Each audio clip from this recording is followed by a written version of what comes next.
तो दोस्तों आज हो गया 28 मार्च 2021। बिहार समेत देश दुनिया की बड़ी और ताज़ा समाचार लेके आए सिर्फ आपके लिए फटाफट खबर शुरू करते हैं। उससे पहले चैनल को अब तक सब्सक्राइब ना किया हो तो फटाफट चैनल को सब्सक्राइब कर दे, लाइक कर दे, शेयर कर दे ताकि इसी तरह खबर आप हर रोज देख सके। चलिए शुरू करते हैं आज की पहली बड़ी खबर।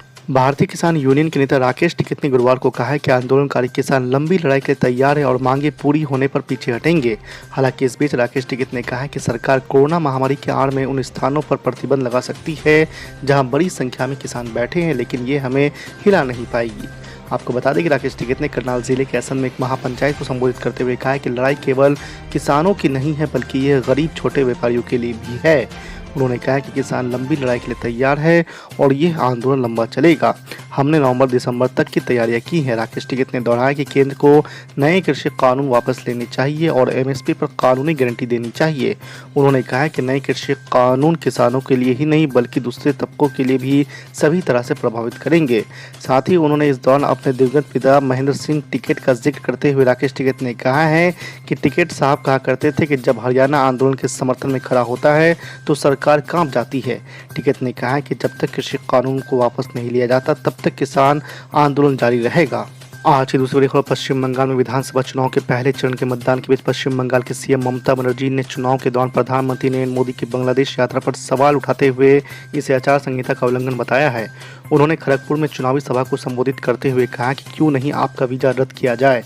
जब एक बांग्लादेशी अभिनेता हमारी रैली को भाग लिया तो बीजेपी ने बांग्लादेश सरकार से बात की और उसका वीजा रद्द करा दिया था। ममता बनर्जी ने कहा है कि यहाँ चुनाव चल रहे हैं और पीएम मोदी बांग्लादेश जाते हैं और वहाँ बंगाल पर लेक्चर देते हैं। ये चुनाव आचार संहिता का पूरी तरह से उल्लंघन है। उन्होंने कहा कि कभी कभी वो कहते हैं कि ममता बनर्जी ने बांग्लादेश से लोगों को लाकर घुसपैठ करवाया है, लेकिन पीएम अब खुद वोट मार्केटिंग के लिए बांग्लादेश जा रहे हैं। मुख्यमंत्री ने कहा कि बीजेपी बाहर से गुंडों को ला रही है, इसलिए मैं राज्य की महिलाओं से अपील करती हूँ कि इन हुड़दंगियों को पूरी ताकत से सामना करें। आज की दूसरी बड़ी खबर। शिवसेना सांसद संजय राउत की तरफ से एक बार फिर से यूपीए चेयरपर्सन सोनिया गांधी की जगह किसी और को यूपीए चेयरपर्सन की जिम्मेदारी संभालने की बात कही गई है। इस बार संजय राउत ने शरद पवार का नाम भी आगे बढ़ाया। संजय राउत ने कहा है कि शरद पवार यूपीए के नए चेयरपर्सन की जिम्मेदारी संभाल सकते हैं और पवार साहब की जिम्मेदारी संभालने से यूपीए भी मजबूत होगा और उसको नए सहयोगी भी मिलेंगे। आपको बता दें कि शिवसेना सांसद संजय राउत ने शरद पवार के नाम को आगे बढ़ाते हुए कहा है कि यूपीए मौजूदा दौर में कमज़ोर होती जा रही है। ऐसे में अगर एनडीए को चुनौती देनी है तो ज़रूरी है कि यूपीए की कमान अब कोई और संभाले। संजय राउत ने सोनिया गांधी की खराब सेहत का हवाला देते हुए कहा है कि सोनिया गांधी ने सालों तक यूपीए को एक साथ रखकर आगे बढ़ाने का काम किया है, लेकिन अब सोनिया गांधी का स्वास्थ्य ठीक नहीं है और मौजूदा दौर में कांग्रेस पार्टी खुद भी कमज़ोर होती जा रही है। संजय राउत ने कहा कि शरद पवार के यूपीए चेयरपर्सन की जिम्मेदारी संभालने से यूपीए से वो दल भी जुड़ेंगे जो फिलहाल मौजूदा यूपीए के साथ जुड़ना नहीं चाहते हैं। आज की चौथी बड़ी खबर। ऑल इंडिया मजलिस इत्तेहादुल मुस्लिमीन के अध्यक्ष असदुद्दीन ओवैसी ने प्रधानमंत्री नरेंद्र मोदी पर शनिवार को जमकर निशाना साधा है। उन्होंने बंगाल के मुर्शिदाबाद में रैली को संबोधित करते हुए पीएम मोदी के एक दिन पहले बांग्लादेश में दिए गए सत्याग्रह को लेकर बयान का जिक्र किया। उन्होंने पूछा कि आखिर मुर्शिदाबाद के लोगों को बांग्लादेशी क्यों बोला जाता है। बंगाल चुनाव के लिए रैली करने गए असदुद्दीन ओवैसी ने कहा कि बांग्लादेश में कल प्रधानमंत्री नरेंद्र मोदी ने कहा था कि उन्होंने बांग्लादेश की आज़ादी के लिए सत्याग्रह किया था।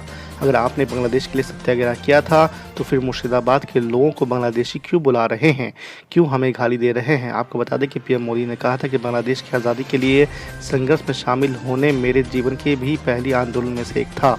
मेरी उम्र 20 से 22 साल रही होगी जब मैंने और मेरे साथियों ने बांग्लादेश के लोगों की आज़ादी के लिए सत्याग्रह किया था।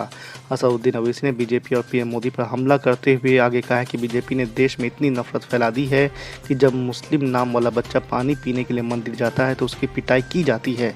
मुसलमानों को जिहादी कहा जा रहा है, आदिवासियों को नक्सली कहा जा रहा है और धर्मनिरपेक्ष विचारों को देशद्रोही कहा जा रहा है। बच्चों को मिड डे मील स्कीम नहीं मिलता।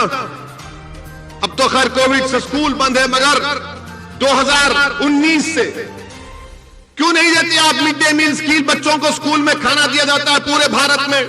50% स्कूल्स में मुर्शिदाबाद में मिड डे मील स्कीम नहीं दिया जाता। क्यों नहीं दिया जाता? ठीक है ममता जी, मैं गद्दार हूं, मानता हूं कांग्रेस लेफ्ट वालों में भी टीम हूं। बताओ फिर तुम स्कूल में खाना क्यों नहीं देते? ये तुम्हारा डेटा है, मेरा नहीं है। और फिर लेफ्ट के लोग बोलते हैं मुसलमान को जमीन दिए। 3/4 Muslims of Bengal have no land, जमीन नहीं दिए और आप झूठ बोलते हैं। मेरे अजीज दोस्तों और बुजुर्गों, फिर उसके बाद आप देख लीजिए कि 6 सबसे बदतरीन डिस्ट्रिक्ट्स जो हैं हेल्थ के एतबार से 3 के 3 तो 50% मुस्लिम माइनॉरिटी के डिस्ट्रिक्ट है। आप क्यों नहीं खोले अस्पताल वहां पर? खोलना था ना, मैं रोका आपको। ठीक है, मैं गद्दार हूं, बी टीम हूं, मैं उनसे पैसे लिया, उनसे जो भी होगा अलग बात है, मगर ये काम आप क्यों नहीं करे? इनको इसी बात का हम सब सवाल करते हैं तो इनको तकलीफ हो जाती है। और मैं मुर्शिदाबाद की हमारी मां और बहनों को बताना चाह रहा हूं, मुर्शिदाबाद जिले के मां और बहनों को बताना चाह रहा हूं, जो 50% हमारी मां और बहनें बीड़ी बनाती ना। अब आप मेरी बात सुन लो।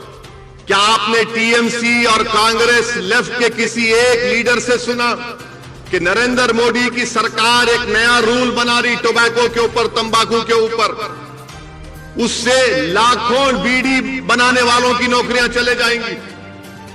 मैं 1 महीना पहले नरेंद्र मोदी की हुकूमत को, गवर्नमेंट को लेटर लिखा कि कोप्टा में अमेंडमेंट्स मत लाइए।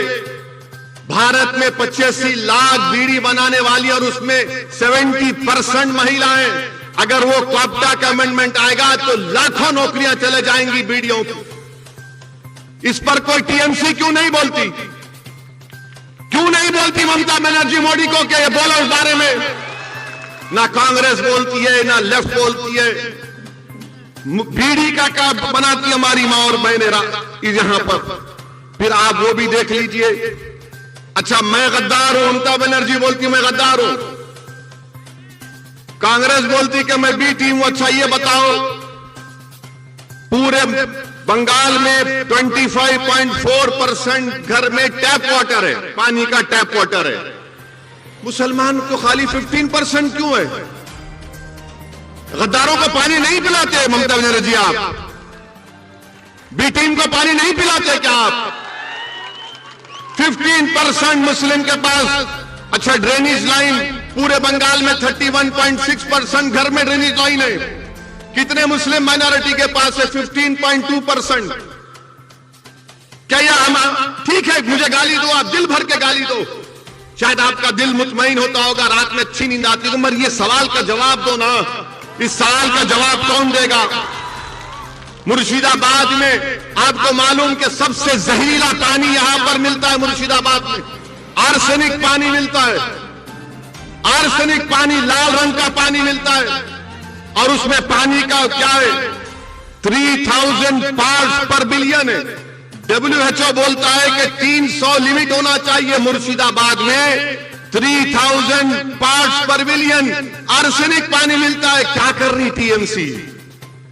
क्या किया लेफ्ट ने? क्या किया कांग्रेस ने? जो मुर्शिदाबाद, मालदा में बरसों से तुम्हारा एमपी, तुम्हारा एमएलए जीत के आ रहा, तुम तो साफ पानी नहीं पिला सकते, आर्सेनिक पानी आप देते हैं।